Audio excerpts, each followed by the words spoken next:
Fil-Partit Nazzjonalista ntemmet ir-rexta li permezz tagħha ta' parsi kienet jiġi investigat l-aġir tad-Deputat Nazzjonalista Herman Schiavone.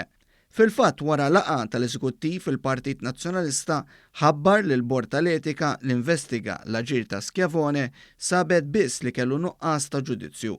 Għalhekk kien deċiż li jerġa' jibda jkun meqjus bħala membru tal-Grupp Parlamentari tal-Partit Nazzjonalista. Ħafna fil-Partit Nazzjonalista jsostnu li Schiavone qatt ma telaq, tant li ftit tal-ġimgħat ilu ddaħal f'kontroversja għax kellu dritt tal-vot fl-elezzjoni għal kap, dan meta suppost kien sospiż.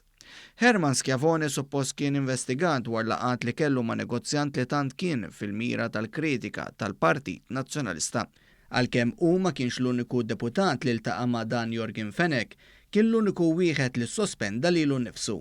L-eżitu ta' suppost investigazzjoni ma sorprenda lil ħadd għaliex fil-Partit Nazzjonalista kulħadd jaf li Schiavone huwa wieħed mill-favoriti tal-kap Adrian Delija. Fil-fatt din ir-rexta kollha kienet saret f'mument fejn Delija kien taħt pressjoni enormi u rrid inaqqas xi ftit mill-attakk tan-nies ta' Simon Busuttil. Però issa li qegħdin fawissu Delija milux li rebaħ vot ta' fiduċja ħass li kien il-mument opportun biex jerġa' jdaħħal lura lil Schiavone. Mal-mument li l-Partit Nazzjonalista ħabbar id-deċiżjoni tiegħu, dlong kiteb Norman Vella, illum ex-kandidat tal-Partit Nazzjonalista. Norman Vella ħabbar li saħansitra rreżenja minn membru tal-partit.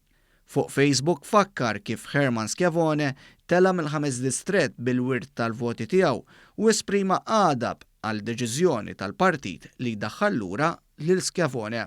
Qal li fl-istess ħin u jirrikonoxxi li min ġifdat bit-tmexxija tal-partit għandu dritt jiddeċiedi iżda hu ħass li għandu jażel triq oħra.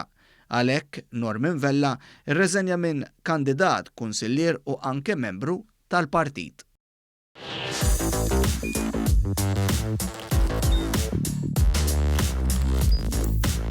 Idħol fuq one.com.mt u hemmhekk tista' tara l-programmi kollha li jxandru fuq One permezz ta' One Play.